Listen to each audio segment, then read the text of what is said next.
सबसे पहले तो महाशिवरात्रि की बहुत बहुत बधाई, बहुत बहुत परमात्मा के आशीष और शिव की कृपा आप सब पे हो, ऐसा हम मंगल कामना करते हैं।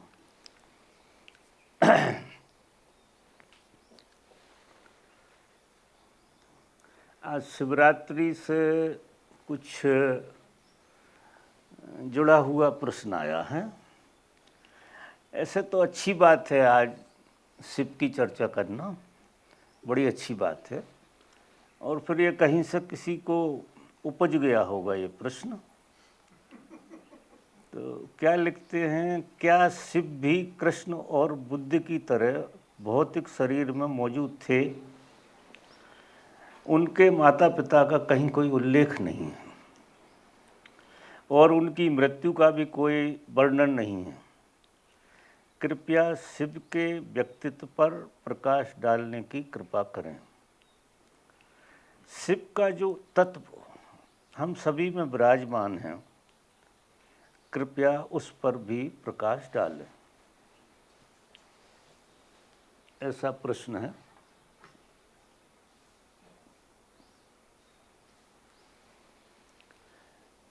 तो देखिए,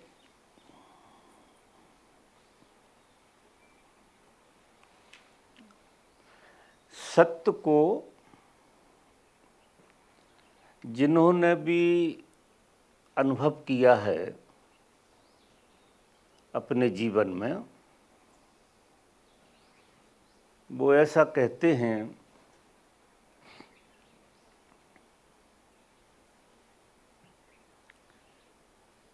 कि एक तो सत्य ऐसा है जो हमारे भीतर उतरता है, व्यवहार में नहीं, हमारे भीतर उतर जाता है। और जो हमारे भीतर उतरता है वही शिव का तत्व है। और सच पूछो तो हम वही हैं।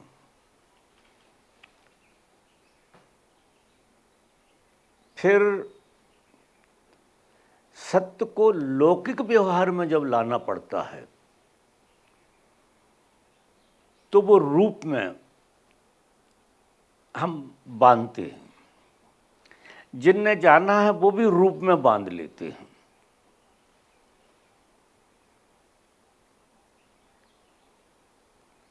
क्योंकि सत्य जो है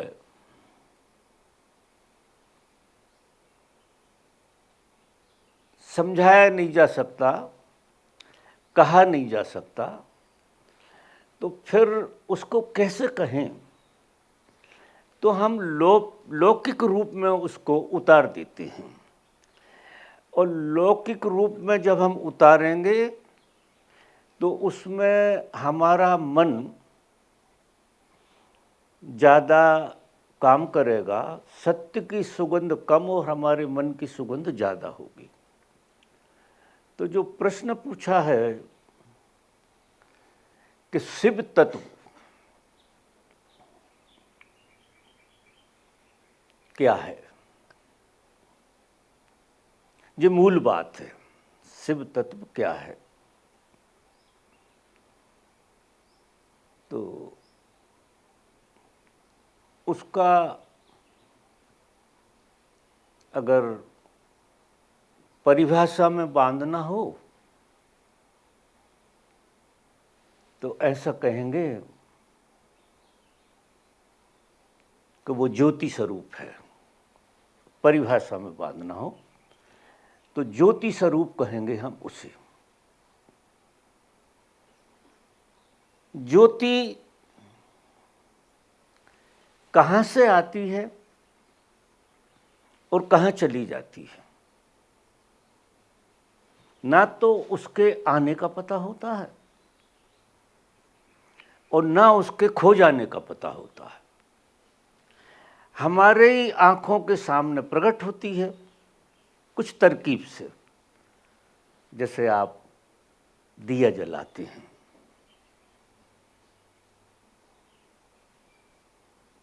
तो एक तरकीब हो जाती है कि तेल है, बाती है, दिया है और थोड़ी सी चिनगारी उसमें लगाई, और वो ज्योति कहाँ से प्रकट हो जाती है? हमारे सामने ही होती है। लेकिन अगर प्रश्न ऐसा करें कि ये ज्योति कहाँ से प्रकट होती है, तो बताना मुश्किल हो जाए, जबकि हमारे सामने ही प्रकट हो जाती है। और तेल जब चुक जाता है तो वो ज्योति समाप्त हो जाती है।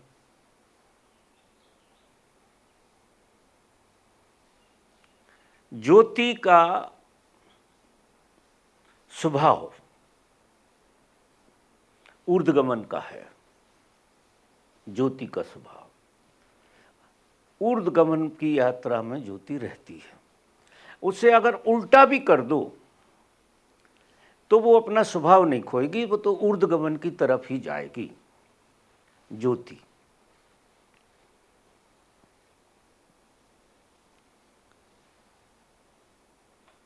लेकिन ज्योति को टिकने दिया की जरूरत है, क्योंकि दिया ना हो तो ज्योति टिक नहीं सकती।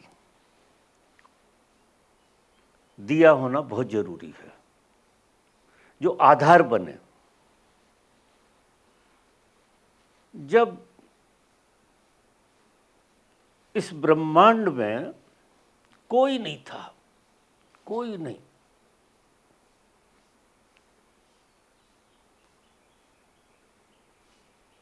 तब पार ब्रह्म परमात्मा ज्योति के स्वरूप में प्रकट हुआ। ज्योति के स्वरूप में आधार के बगैर, आधार नहीं था, आधार के बगैर प्रकट हुआ। कोई चीज अगर बिना आधार के इस परम अस्तित्व में प्रकट होगी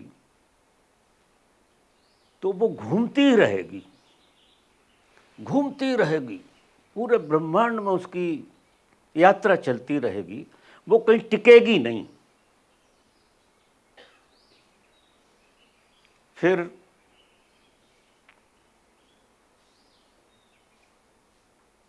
उसको टिकाने परमात्मा ने आधार बनाया, और जो वो आधार है वो दिया है। तो आप जो शिवलिंग देखते हैं, जो शिवलिंग की प्रतिमा आप देखते हैं, उसका नीचे का हिस्सा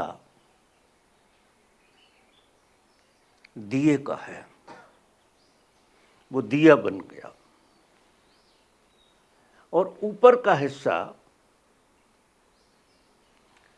ज्योति का है।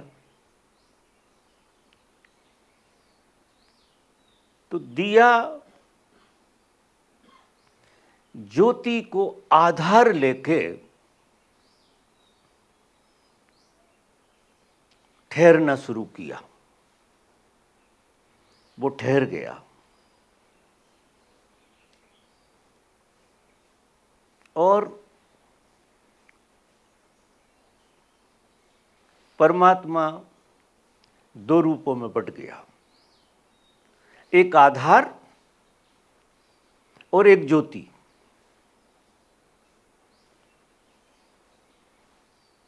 जो परम शिव हैं, जो परम शिव, वो तो ज्योति है, वो ज्योति स्वरूप है। और ज्योति कहाँ से पैदा होती है, आज तक पता लगाना मुश्किल होता है। और कहाँ उसका अंत हो जाता है, ये भी पता लगाना मुश्किल होता है। वो खो जाती है बस। तो यहाँ जो हम दिया जलाते हैं, ये तो साइंस कह देती है कि ये दिया की रोशनी सूर्य की ही छुपी हुई रोशनी है। ये सूर्य का ही प्रकाश है जो सघन हो गया है, और जैसे ही उसको युक्ति लगाई जाती है तो वो प्रकट हो जाता है। और सतत ज्योति सूर्य में समाती रहती है। ये शिवत्व का महत्व है। अब वो शिव, वो शिवत्व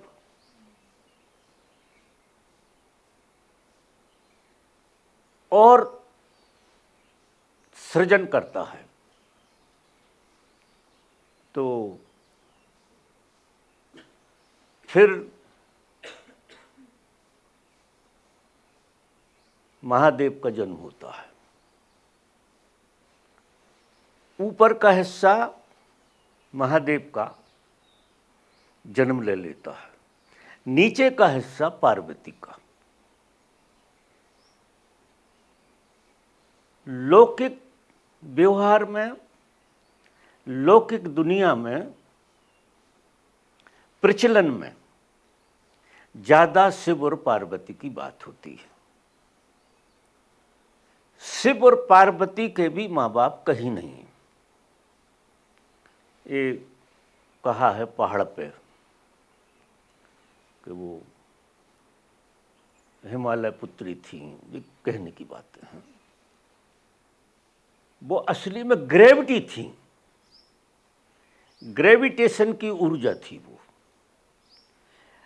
तो जब लौकिक व्यवहार में भाषा बोली जाती है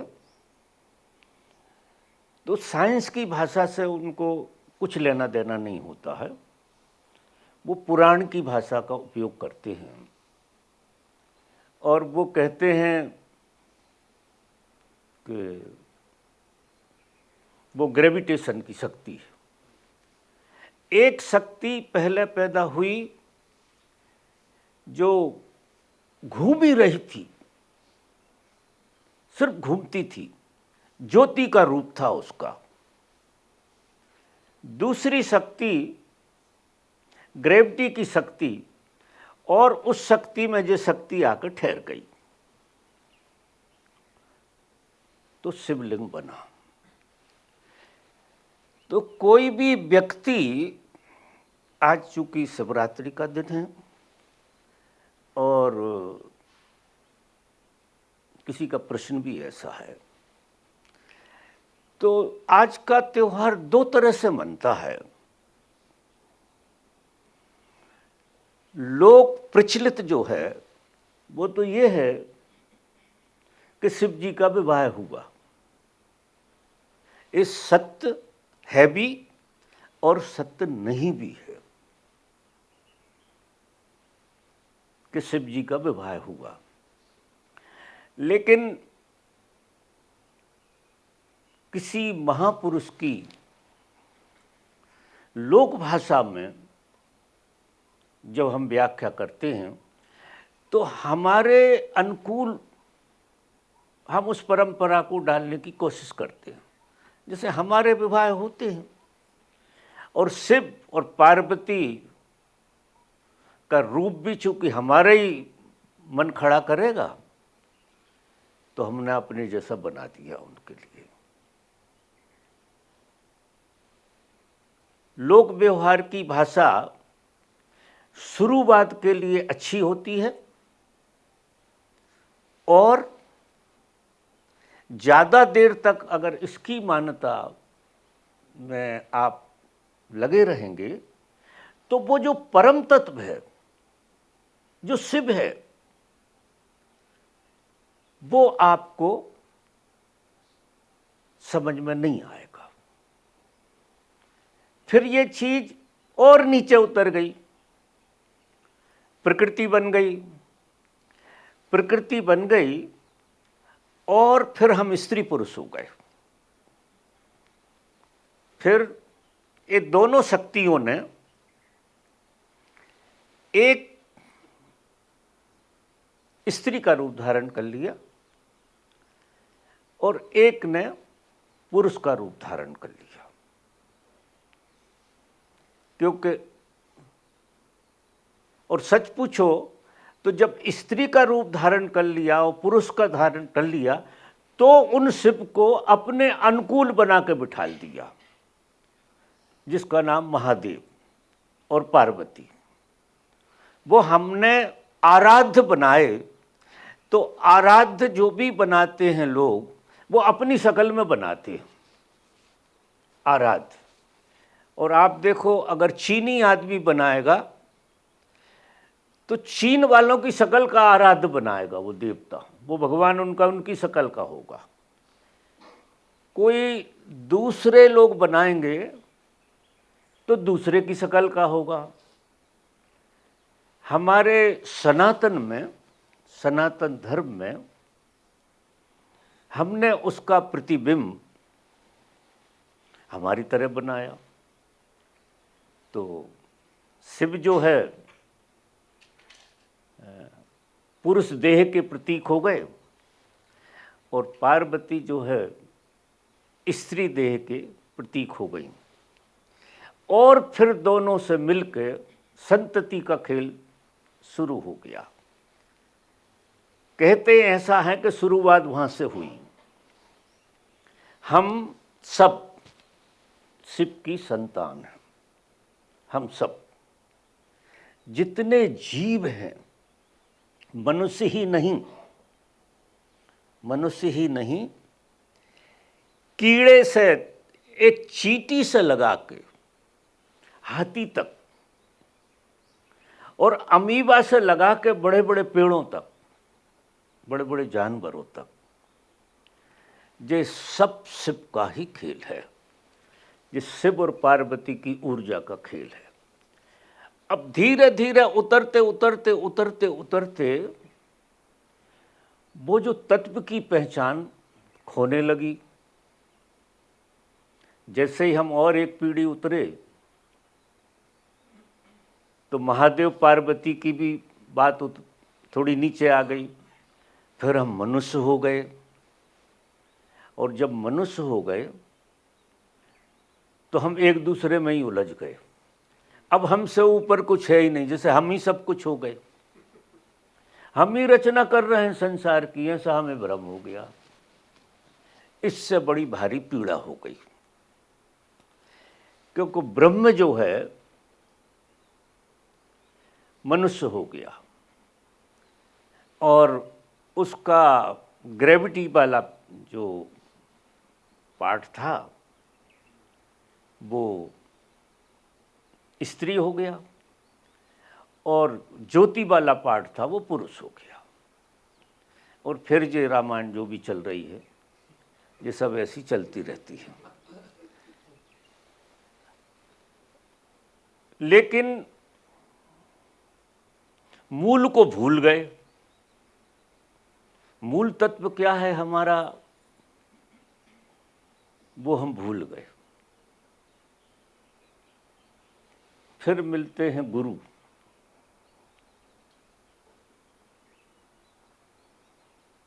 तो उनने इस सत्य को जाना है।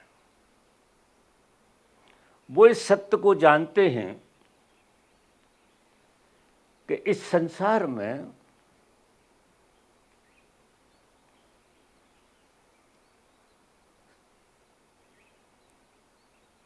शक्ति और परमात्मा के अलावा कुछ नहीं। ये जगत पूरा का पूरा शक्ति और परमात्मा का खेल है। आज शिवरात्रि है, अरबों खरबों साल पहले शिव का जो संसार में अवतरण हुआ था वो आज के दिन हुआ था। आज धरती का सबसे सौभाग्यशाली दिन है, सबसे सौभाग्यशाली दिन है आज। परंपरा बिगड़ती गई, बनती गई, किसी को अता पता नहीं है और वो चलता गया खेल सारा। तो उनने क्या किया कि शिव जी की शादी भी कर दी, क्योंकि हमें भी करनी है, तो शिव जी की शादी कर दी और शिव जी के बच्चे भी पैदा करवा दिए और सारा खेल हिसाब किताब कुछ बिल्कुल संसारी बना दिया उन्होंने, एकदम संसारी बना दिया। अब तुम कितने ही बनाओ वो तो हो नहीं सकता, ये तो तुम्हारी बनावट है।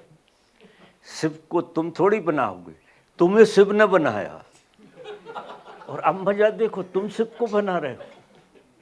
तो जैसा तुम्हें पूजना वैसे पूज रहे हो। तो गोरख धंधा पूरा चल रहा है। तो गुरु कहते हैं कि देखो ये बाहर का खेल है, अगर इससे तुम ढूंढने जाओगे तो ये प्रश्न पैदा होंगे कि शिव तत्व क्या है और शिव और पार्वती क्या पार्थिव शरीर में आए थे कृष्ण और राम की तरह। अब ये घटना जिस ढंग से शिव की है उसी ढंग से राम और सीता की है, उसी ढंग से कृष्ण और राधा की है। ये जितने हमारे महापुरुष हुए हैं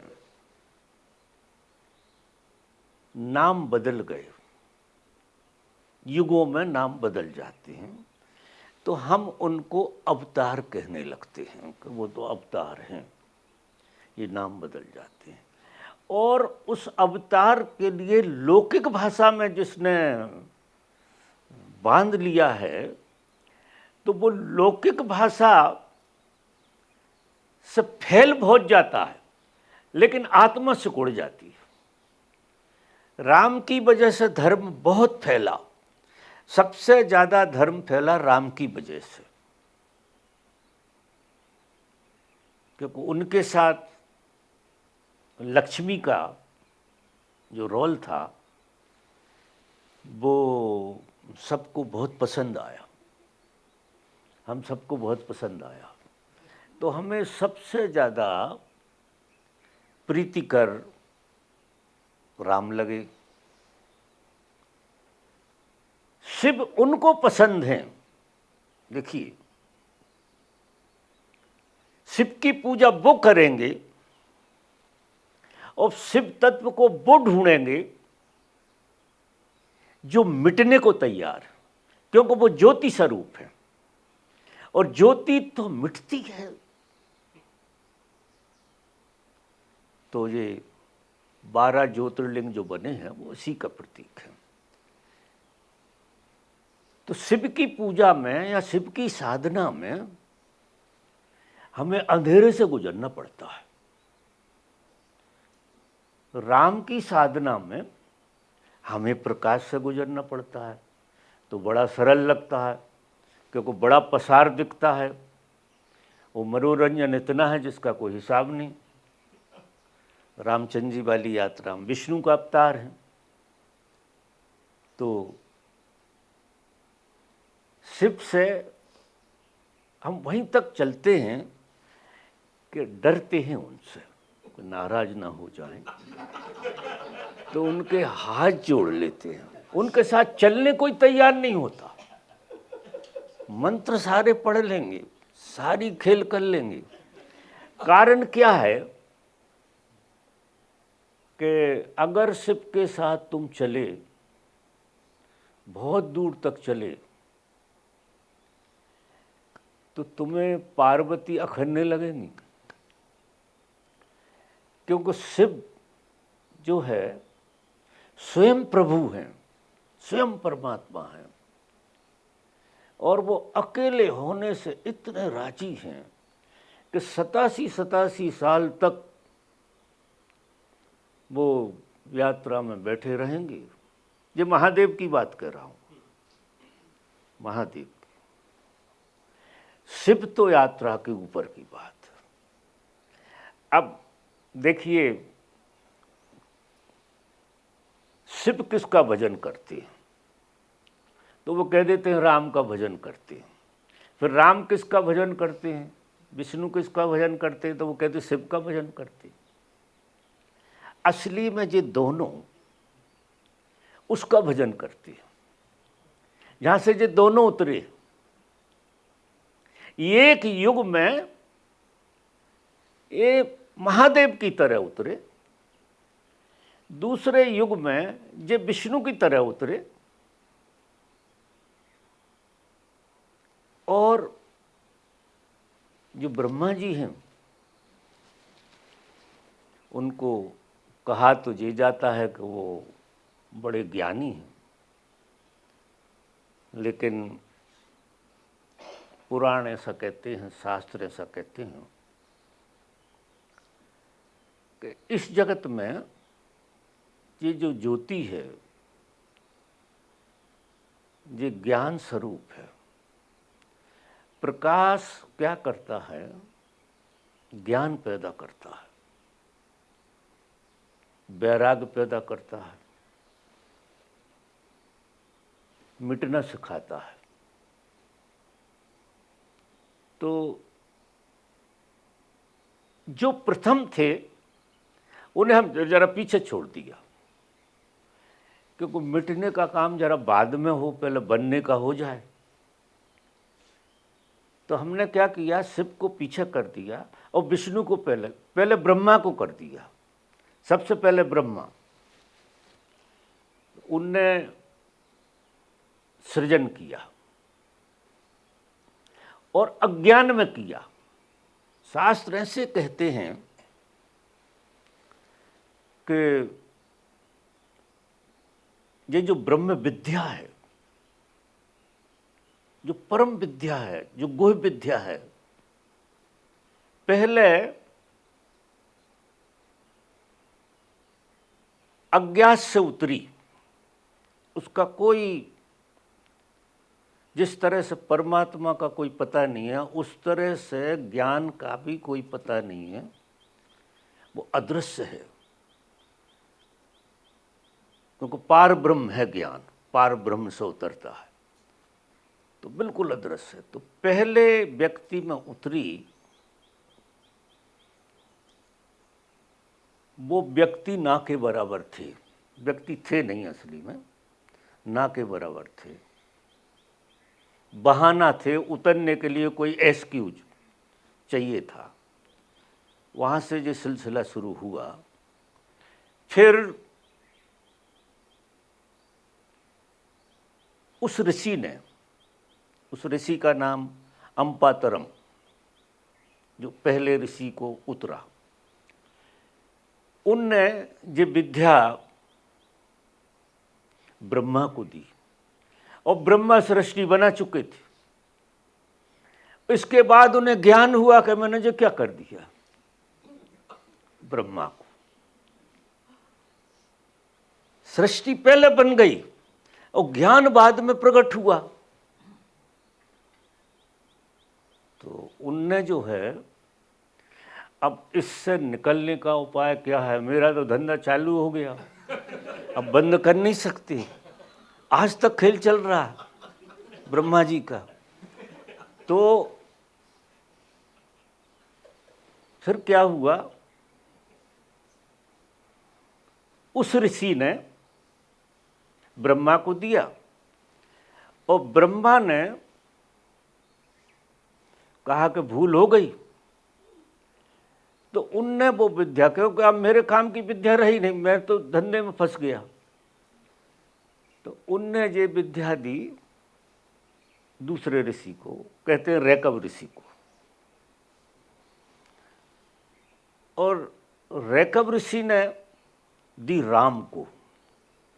ये राम जो हम दशरथ पुत्र कहते हैं, ये राम उस राम का अवतार, राम वो, इसलिए कहते हैं राम से बड़ा राम कर नामा। जो राम का नाम है या जो शिव का नाम है, वो शिव से बड़ा है। राम का नाम राम से बड़ा है, लेकिन हम राम में उलझ गए। तो जो परम राम हैं, जो रैकब ऋषि ने जिनको ये ज्ञान दिया, उनने करुणावश ये पूरे ब्रह्मांड में ज्ञान को फैला दिया, उजागर कर दिया। अब तक ज्ञान उजागर नहीं था, सिर्फ कान में कही जाती थी बात। लाखों ऋषि हुए होंगे, ज्ञान रहा होगा, ये तो 2-3 के नाम में याद है मुझे। तो वहाँ से उतरते उतरते उतरते अब बहुत सारे ऋषियों तक चली गई वो बात। राम ने ऐसी ऐसी विद्याएं पैदा करी, उसको मॉडिफाइड किया ज्ञान को, कि ब्रह्मा जी से जो गलती हुई है वो गलती सुधरे कैसे। क्योंकि अगर ये पलटता नहीं है मामला, ज्योति जल गई, अब ज्योति बुझे नहीं, तब तो उपद्रव हो जाएगा। ज्योति अगर जली है तो वो समाप्ति भी होना चाहिए। अब ये जो हमारा जीवन है, ये जो हमारा जीवन है और हमारा जन्म है, हमारा जन्म भी उसी ऊर्जा से उतरा है। जो ग्रेविटी की ऊर्जा थी, उसका नाम पार्वती दे दिया, नाम दिया है, क्योंकि हम सब भाषा को सिंबॉलिक करके देखते हैं, सीधा प्योरिटी में नहीं देखते, सिंबॉलिक करके देखते हैं। तो हमने पार्वती नाम दिया और ज्योति का नाम शिव को दे दिया। ये दोनों मिलकर शिवलिंग बने और ये सारा ब्रह्मांड शिवलिंग का ही खेल है, दोनों का। तो हमारे भीतर अब राम ने विद्याओं में एक विद्या जी दी कि तुम्हारे अंदर इन 2 आँखों के अलावा तीसरी आँख, इस विद्या को खोला और तुम्हारी ऊर्जा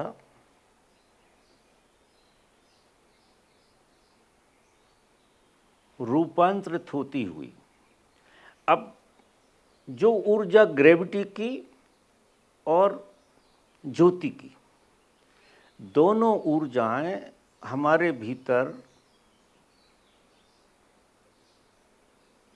अलग अलग छुपी हैं। हम 2 से बन के मिले हैं, तो ग्रेविटी का हिस्सा जहां ज़्यादा चला गया, वो स्त्री का रूप धारण कर गई ऊर्जा, और ज्योति का हिस्सा जहां चला गया, वहां पुरुष का रूप धारण कर गई जी ज्योति। तो हम स्त्री पुरुष हो गए। दोनों शक्तियां स्त्री में भी हैं, दोनों शक्तियां पुरुष में भी हैं। उनने ईजाद की ध्यान की। ध्यान में आदमी को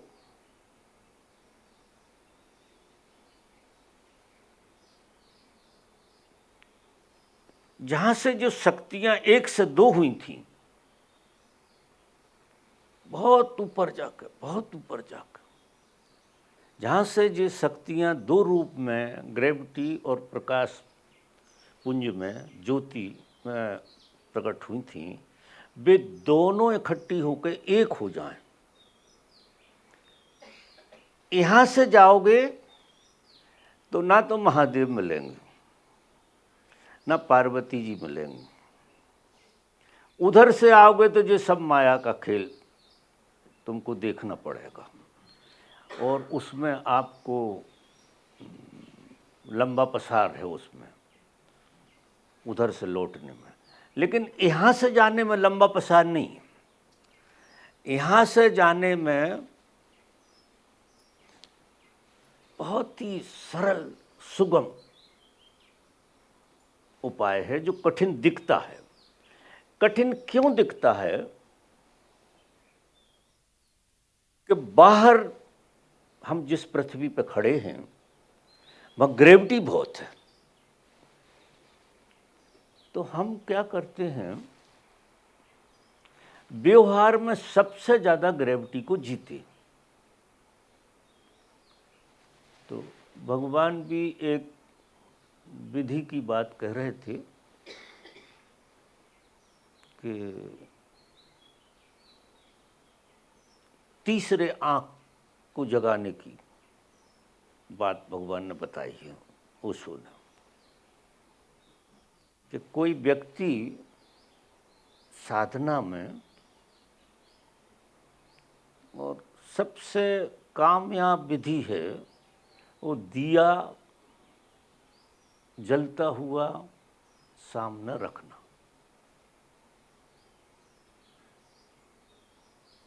उसको देखना, उसको देखते देखते देखते देखते देखते ये तुम्हारी दोनों आँखें उस तीसरी आँख से जुड़ जाएंगी। तो जो तुम्हारे अंदर 2 तरह की ऊर्जा है, एक ग्रेविटी की और एक ज्योति की, ये दोनों मिलकर वहाँ एक हो जाएंगे। जैसे ही ये दोनों मिलकर एक हुए, ये शिव नेत्र आपका खुला, वैसे ही ये संसार आपके लिए पूरा का पूरा ज्योतिर्मय हो जाएगा। 2 में नहीं दिखेगा, सिर्फ ज्योतिर्मय, सिर्फ प्रकाश रह जाएगा, सिर्फ प्रकाश।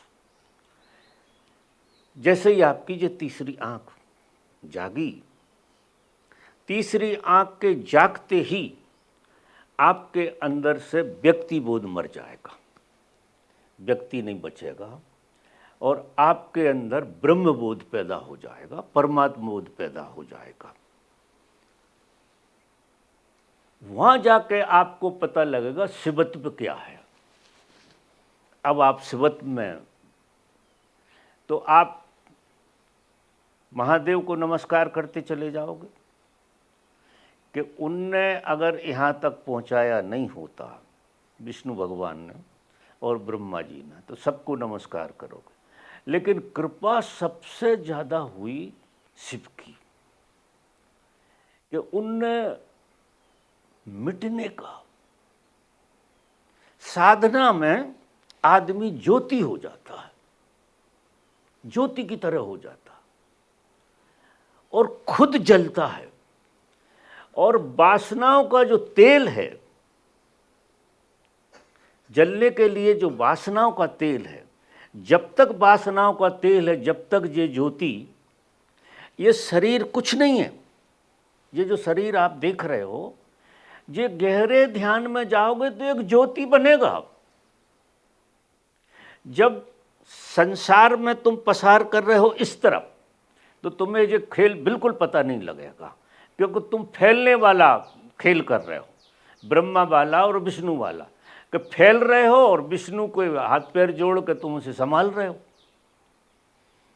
अब इसमें गुरु विवेक जगाता कि कब तक फैलाओगे, कब तक खेल करोगे।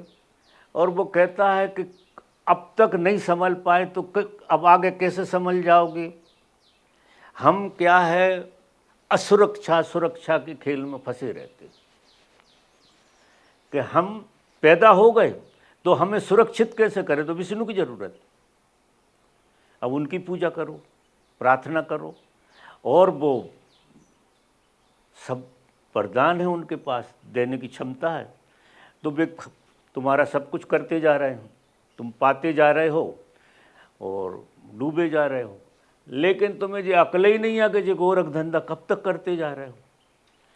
पैदा होते जा रहे हो, पैदा करते जा रहे हो, बढ़ाते जा रहे हो संसार के लिए, और उस संसार को संभालने के लिए प्रार्थना कर रहे हो।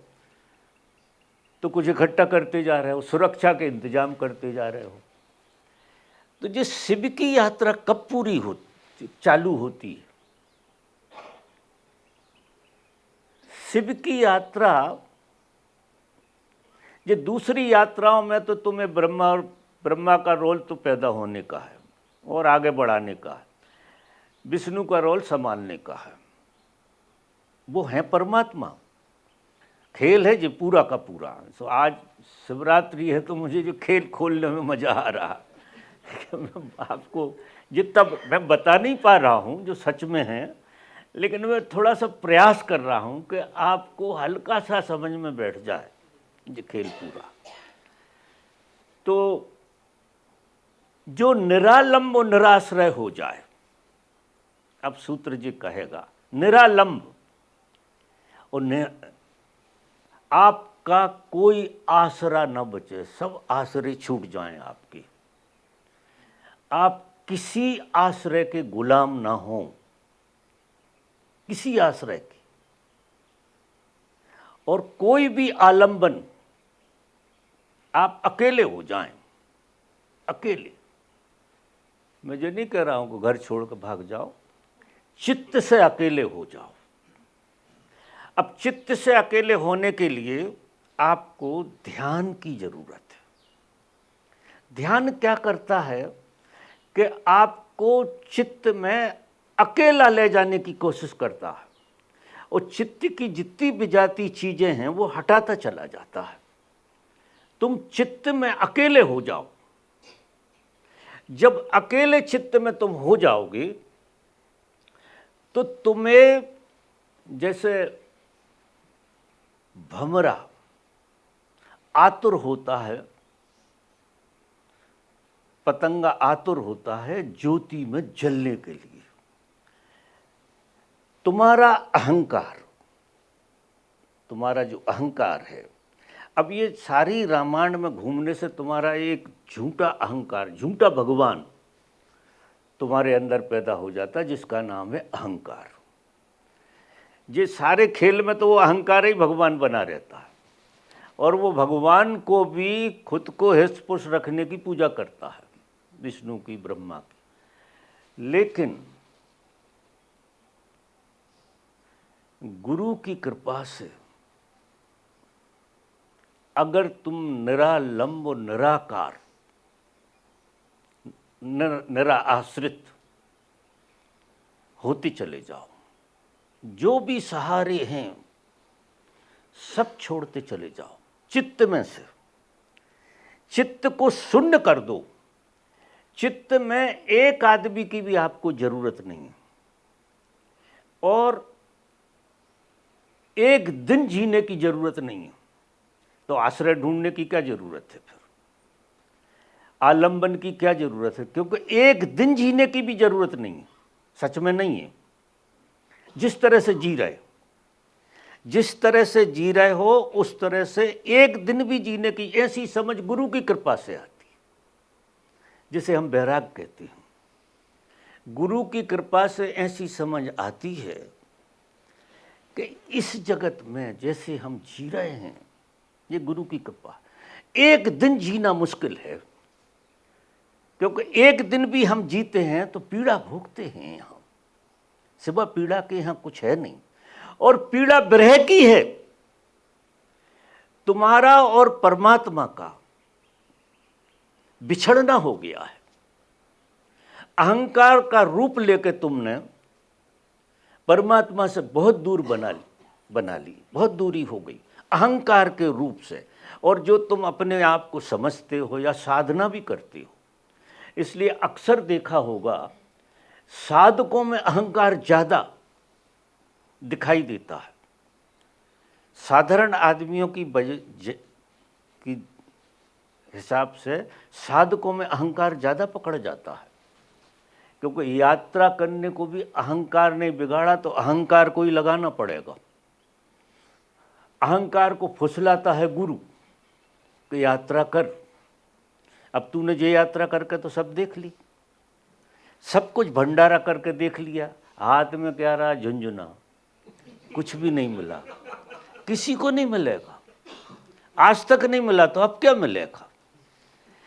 अब गुरु से अगर तुम्हें प्रेम जुड़ जाए, जब ही प्रेम जुड़ना समझना, जब तुम निरालंब निराश्रय होने को तैयार हो जाओ तो समझना तुम्हें गुरु से प्रेम जुड़ गया।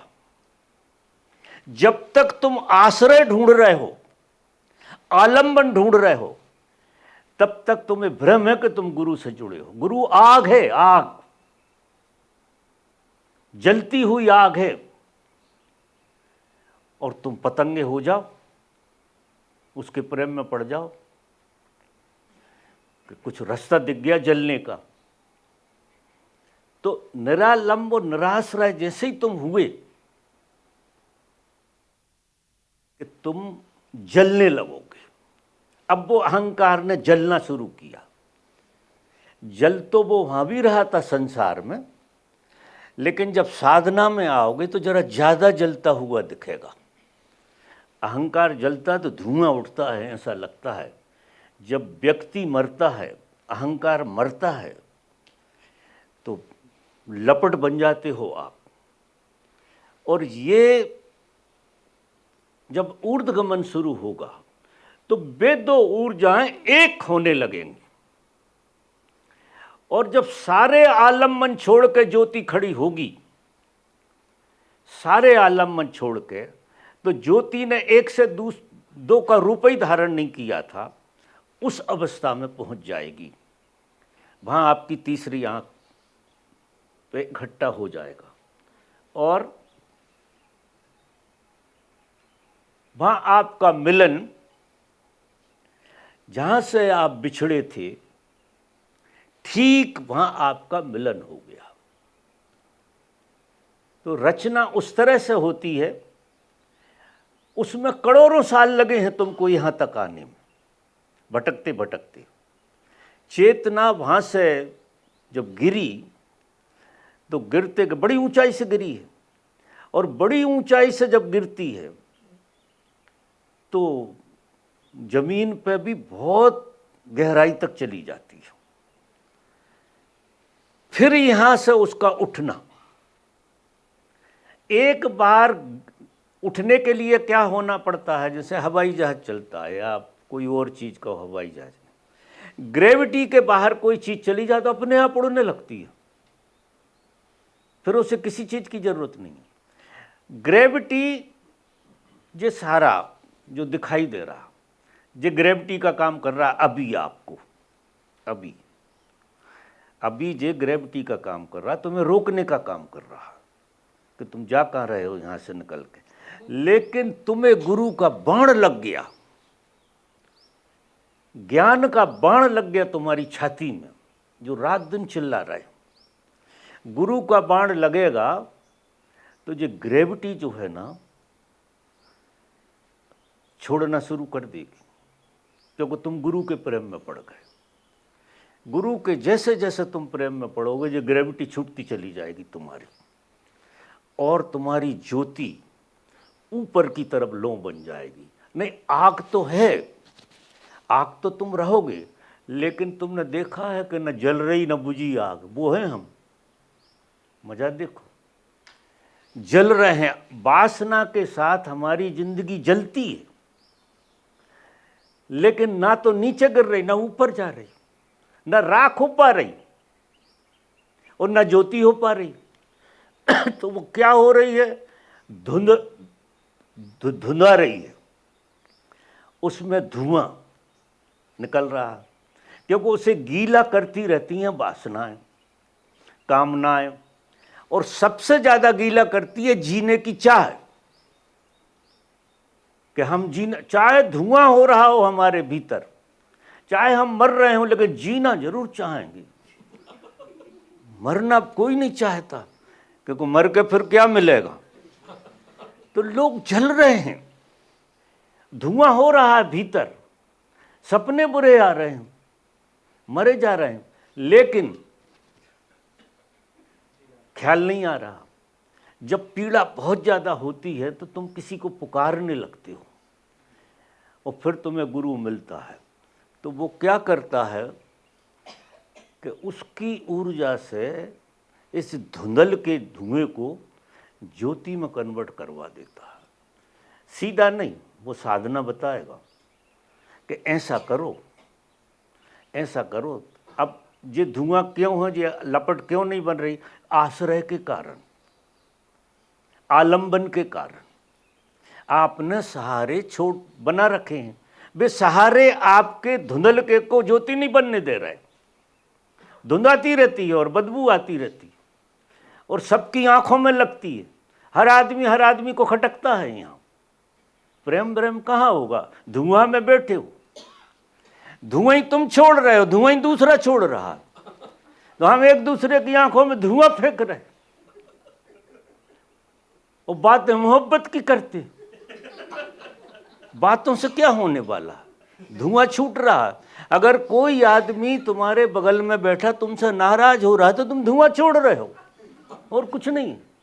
कारण तुम ढूंढते हो कि दिन ये कारण है, कोई कारण मारण नहीं है, तुम्हारा धुआं। अब तुम्हारे अंदर से सुगंध निकल रही हो, बगल में बैठा हो आदमी, या प्रकाश निकल रहा हो, हम बगल वाले को थोड़ी सी ज्योति मिल रही हो, तो क्या वो तुमसे नाराज होगा?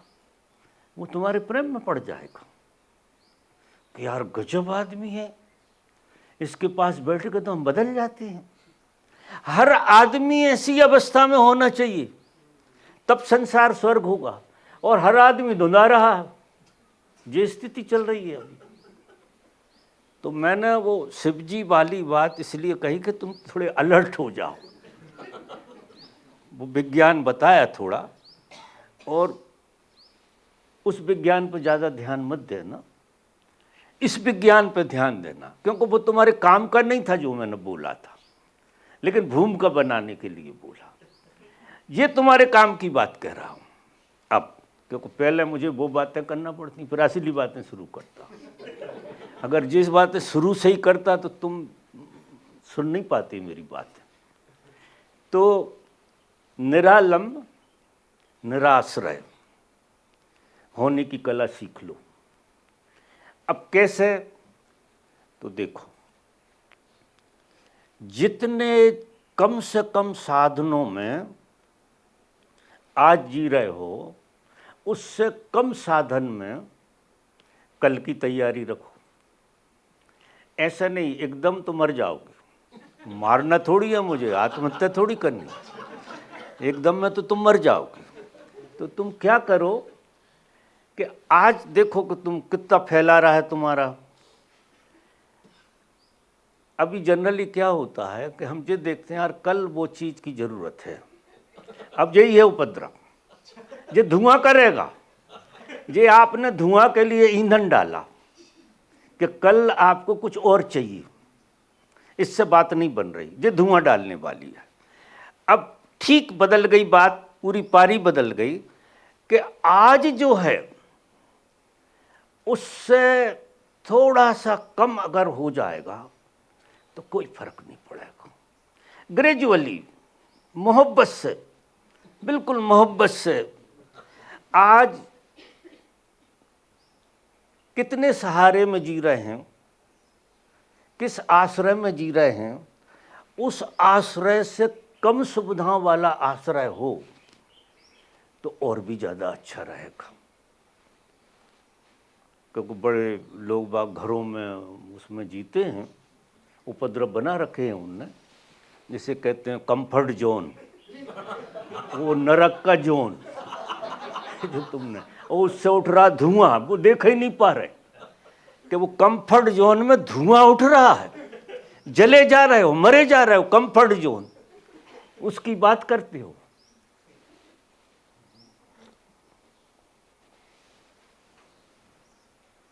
तो आप जो है इस तरह से, इसको कहता हूं मैं साधना, साधना और समझ, अति नहीं, अति बिल्कुल नहीं, साधना और समझ।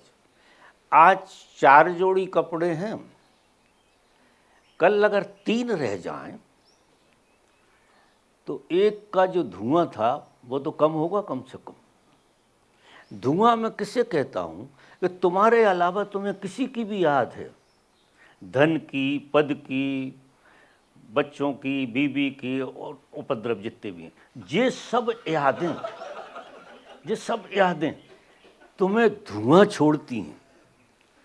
चित्त में से ये यादें निकाल देनी, बिल्कुल निकाल देनी। निरालंब निराश्रय, आपका कोई आश्रय, फिर तो ऐसा करो कि जहाँ आश्रय मिलता हो वो जगह जरूर छोड़ देना कि यार ये आश्रय भी सुला रहा। बुद्ध क्या करते थे कि 3 दिन से ज़्यादा नहीं रखते थे एक जगह, 3 दिन में जगह बदल देते क्योंकि कंफर्ट लगने लगता था। तो बुद्ध कहते थे कि नहीं तुम भागो, तुम्हारी यहाँ पहचान हो जाएगी, तुम अटैच होने लगोगे। तो फिर वो परिव्राजक हो जाता है, साधक। अब ये सब बातें मैं चित्त में देखो, मैं ये नहीं कर रहा हूँ नदी पे जाकर बैठ जाओ, न मच्छर काटेंगे और तुम मरोगे, वो बात नहीं कर रहा हूँ। मैं जो विज्ञान कह रहा हूँ, विज्ञान जिस ढंग से मैं जिया हूँ वो विज्ञान कह रहा हूँ। और आप आश्चर्य करोगे, महाआश्चर्य घटता है जिस दिन 100% निरालंब और निराश्रय होकर खड़े हो जाते। परमात्मा को तुम बेवकूफ़ नहीं बना सकते, न गुरु को बना सकते हो। वो बातें कैसी तुम्हें समझाता रहे, लेकिन बेवकूफ़ नहीं बनेगा तुम्हारी बातों में। जब तक उसे ये लगता है कि तुम खुद के आश्रय पर भरोसा कर रहे हो, खुद के आलम्बन पर भरोसा कर रहे हो, तब तक उसकी कृपा नहीं होती। अब हम कृपा क्या मांगते हैं कि आश्रय बढ़ जाए। देखो हम गुरुओं के पास भी जाते हैं, धुआं और कितना बढ़ जाए, कृपा कर दो, झोली में डाल दो, एक बच्चा पैदा करवा दो। हम कह देते करवा देते, मरो। अगर नहीं मान रहे तो हम करवा देते हैं। फिर वो कहते हैं कि धंधे पानी में मरे जा रहे। अब भैया करो धंधा पानी। हम आशीर्वाद क्यों देते हैं कि धुआं इतना ज़्यादा हो जाए कि तुम पागल हो जाओ, इसलिए हम ये आशीर्वाद दे देते हैं, क्योंकि हम पे कृपा है ब्रह्मा विष्णु महेश की, तीनों की। ये तीनों हमारी बात थोड़ी मान लेते हैं। हम कुछ नहीं करते डायरेक्ट। आपने कहा कि लड़की की शादी कराना, तो हम कहते विष्णु भगवान से कि इन्हें जो हो दे दूँ तो मिल जाता है। अब लड़की की शादी करके भी कुछ नहीं मिला, खड़े हो गए। फिर धन मिल गया, पद मिल गया, सब मिल गया। तो हम तो एक उम्मीद लगाए बैठे हैं कि धुआं इतना कर दें तुम्हारे भीतर कि विष्णु से यही प्रार्थना कर दे, इनमें इतने जोर से धुआं कर दो मुझे पागल हो जाए। और इन्हें हमारी बात समझ में आने लगे। सारा विज्ञान चलता हमारा भी, हम बहुत विज्ञान करते रहते हैं, सबके काम करवाते रहते हैं, सबके, और तमाशा देखते रहते हैं। वो बड़े भी प्रेम की बात कर रहे हो, मांग क्या रहे हैं धुआं कि और बढ़ जाए। तो ऐसे लोग जो है हमसे थोड़ी दूर जरूर रहते हैं। हमको छू नहीं सकते, हमको स्पर्श नहीं कर सकते, क्योंकि उनकी हमारे बीच में दूरी बहुत है। जैसे ही निरालंब निराश्रय होने लगता है आदमी, जीव निरालंब निराश्रय, वो हमें प्रिय लगने लगता है। प्रिय तो हमें सब लगते, लेकिन जो निरालंब निराश्रय हो जाता है, जो बहुत प्रिय लगने लगता है कि अब इसके धुआं को ख़त्म किया जा सकता है, तो हम जो कर सकते हैं वो ये करते हैं कि साधना बताती है कि थोड़ा सा ईंधन, अब विज्ञान समझना हमारा, थोड़ा सा ईंधन इकट्ठा करो और थोड़ी सी फूंक मारो, तो ये धुंधा रहा है इसमें लौ जल जाएगी। तो देखो, जिस जगह से तुम्हें धुआं हो रहा है, ईंधन भी उसी जगह से आ रहा है। अभी क्या है कि तुम्हें जो ईंधन जहाँ से आता है, जैसे कोई ने तुम्हें गाली दी और किसी ने तुम्हें बुरा भला कहा, तो तुम्हारे अंदर क्या हुआ, जो क्रोध था वो भड़क गया। क्रोध भड़का तो वो जो ईंधन है जो तुम्हें मिल रहा था कि लौ जल जाती, वो ईंधन धुआं बन गया। अब हम जो तरकीब बताते हैं वो ये बताते हैं कि कबीर कहते हैं कि निंदक नियरे राखिए आंगन कुटी छबाए। तुम ये मत देखो कि तुम्हारा दोस्त कौन है, तुम्हारी चापलूसी कौन करता है, उसको मत देखो। तुम प्रेम करो जो तुमसे नफरत करता हो, जो तुम्हारी निंदा में बड़ा मजा लेता हो, वो तुम्हारा बहुत प्रिय आदमी है। तो तुम क्या करो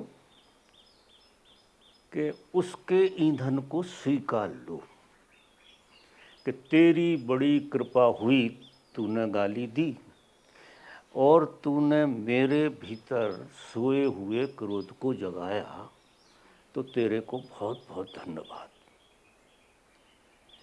अगर ये विद्या आ गई, ये गुरु जे समझ देता, ये है सच्चे ज्ञान की विद्या, तो वो ईंधन जो है इकट्ठा होके आग में बन जाएगा, प्रकट हो जाएगा। तो वो क्या करेगा कि तुम्हारे अंदर जो धुंधल का जग रहा था उसको भी लो बना देगा। और जब तुम जलोगे, जब तुम में तुम्हारी आग लो बन जाएगी, तब उसमें प्रकाश होगा और वो प्रकाश तुम्हारा ज्ञान बनेगा, क्योंकि ज्ञान को प्रकाश की महिमा बताई है। हम अंधेरे में जाते हैं, हमें किसी चीज़ का ज्ञान नहीं होता, और जब हम प्रकाश में जाते तो हर चीज़ का ज्ञान है कि पत्थर कहाँ है, सांप कहाँ होगा, सब चीज़ें, और बड़ा साफ सुथरा रास्ता दिखने लगता है। अब तुम धुआं से देख रहे थे, धुआं से कुछ दिखेगा क्या? धुआं से तो आंख और बंद हो जाएगी। तो अंधे थे कायदे से तो, और ज्ञानी बने बैठे थे, सब ज्ञान भगाते हैं एक दूसरे को। किसी से मैं कुछ बात समझाता हूं तो वो मुझे ज्ञान सिखाने लगती है। अंधे मानते ही नहीं हैं।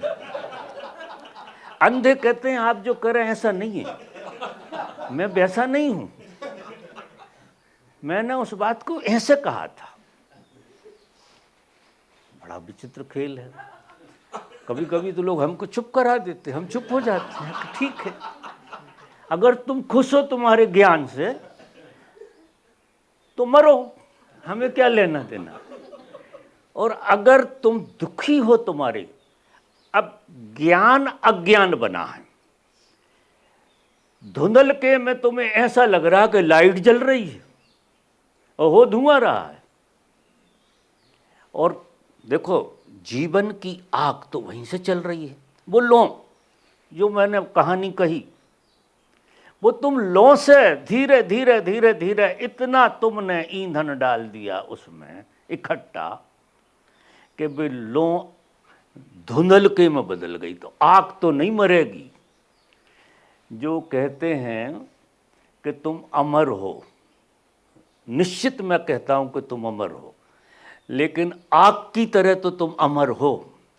ऊष्मा तो है तुम्हारे अंदर, तुम जीवन को अनुभव करते हो, ऊष्मा तो है तुम्हारे अंदर, लेकिन लो नहीं बनी है, ये धुआं बनी हुई है। और ये धुआं हमको भी सता रहा और दूसरों को भी सता रहा। अब देखो, जो विद्या मैंने बताई कि जो तुम्हें गाली दे, जो तुम्हारी बुराई करे, उसे तो बगल में बिठा लो। अगर सीखने मिलेगा तो उससे ही मिलेगा तुम्हें। जे दूसरे लोग क्या हैं जो चापलूसी करते हैं, वो तुम्हें सुलाने की कोशिश करते हैं, और हम ढूंढते चापलूसों को हैं कि यार देखो हम पीड़ा में तो हैं ही, लेकिन तुम कोई उघाड़े ना, सांत्वनता वाले मिल जाए कि तुम जैसे हो यार, बहुत बढ़िया आदमी हो, तो तुम फूल जाते हो। अंधे हो के मजा देखो, अंधे हो के तुम फूल जाते हो, और वे हैं तुम्हारे दुश्मन, मेरी भाषा में, जिन्हें तुमने दोस्त और रिश्तेदार माना। मजा देखो, परिवार वाले माने, पता नहीं कौन कौन माने। तो अब उपयोग कर लो तो परिवार का भी उपयोग है, रिश्तेदारों का भी उपयोग है, सबका उपयोग। अब उनसे जो आपको कृपा हो रही है, कृपा कहूँगा मैं ऐसे, जो ईंधन आ रहा, वो ईंधन आपकी लो पकड़ जाएगा आपके भीतर। यज्ञ वगैरह हम क्यों करते हैं? ये बड़े प्रतीक हैं। हमारे जो हिंदू संस्कृति में जो प्रतीक हैं वे गजब के प्रतीक हैं। जैसे किसी व्यक्ति ने, मैं कहता हूँ, शिवलिंग का रहस्य जान लिया हो, अकेले शिवलिंग का सिद्ध हो गया हो, उसे रहस्य जान लिया, ब्रह्मांड के सारे रहस्य उस शिवलिंग में समाये हुए हैं। वो शिवलिंग प्रकट कर देगा पूरे ब्रह्मांड की रचना, क्योंकि आप मूल में शिवलिंग ही थे आप, और शिवलिंग से भी ऊपर जो शिवलिंग की उत्पत्ति हुई है, आप वहाँ थे, और फिर शिवलिंग में कन्वर्ट हुए, और फिर महादेव में कन्वर्ट हुए, ब्रह्मा विष्णु महादेव, और फिर देवी देवताओं में कन्वर्ट हुए, फिर और नीचे गिर गिर के मनुष्य हो गए। तो तुम हो तो वही। अब हमारी आंख का भी हम क्या करें? हम तुम्हें वहां से देखते हैं जो तुम हो सकते हो, और तुम हमें यहां से देखते हो, झंझुना रहे हो। तो क्या करोगे? अरे यार बाबा जी भी पता नहीं क्या क्या बोलते रहते हैं, क्या क्या हरकत करते रहते हैं, कुछ ऐसा होता रहता, वैसा होता। हम उन पर दया करते हैं, उन पर कहते हैं कि धन्यवाद आपको, क्योंकि आपका दोष नहीं है, आपकी आंखों में धुआं भर रहा है, और आप जिस जगह बैठे हो वहाँ हम बैठे होते तो यही हम कर रहे होते। हम हर आदमी को ऐसा देखते हैं कि अगर हम उस जगह बैठ जाएंगे तो उससे ज़्यादा करें शायद, वो तो कृपा कर रहा, कम कर रहा। और ये दृष्टिकोण सबका भी होना चाहिए। ज्ञान का मतलब ही ये है कि किसी को देखो, विवेचना मत करो, ये देखो कि अगर उस जगह पे बैठना होता तो शायद उससे ज़्यादा खराब हरकतें मैं करता। तो वो करुणा कर रहे हैं तो उतनी नहीं कर रहे जितनी मैं करता अगर वहाँ होता तो कृपा हो रही है। पूरा गेस्टाल्ट बदलता है। और जैसे जैसे जैसे जैसे तुम्हारी ज्योति धुआं से प्रकाश में बनेगी, प्रकाश ज्ञान बनेगा, और ज्ञान इतना फैलता चला जाएगा, उसकी अंतहीन यात्रा है। एक व्यक्ति शरीर की मर्यादाएं हैं, क्योंकि इस शरीर को प्रकृति के नियम के हिसाब से इस शरीर को मिटना पड़ता है, लेकिन इसने बड़ी मेहनत तो जानी, जी है, लेकिन इसे मिटना पड़ता है। अगर कोई जागा हुआ आदमी, पहले ऐसा था, राम 10,000 साल जिए, कृष्ण का पक्का नहीं कह सकते हैं, लेकिन राम के बारे में सुनते हैं 10,000, और भी कुछ लोग हैं जो बहुत जिए। आज ऐसा आदमी कोई जागा होगा, लंबा जी जाए, लंबा, ऐसा आदमी करता क्या है? ऐसा आदमी तुम्हारे अंदर की नेगेटिविटी को वो ईंधन में कन्वर्ट करता खुद के भीतर। अब देखो, तुम उसके सहारे से जी रहे हो, वो तुम्हारे सहारे से जी रहा।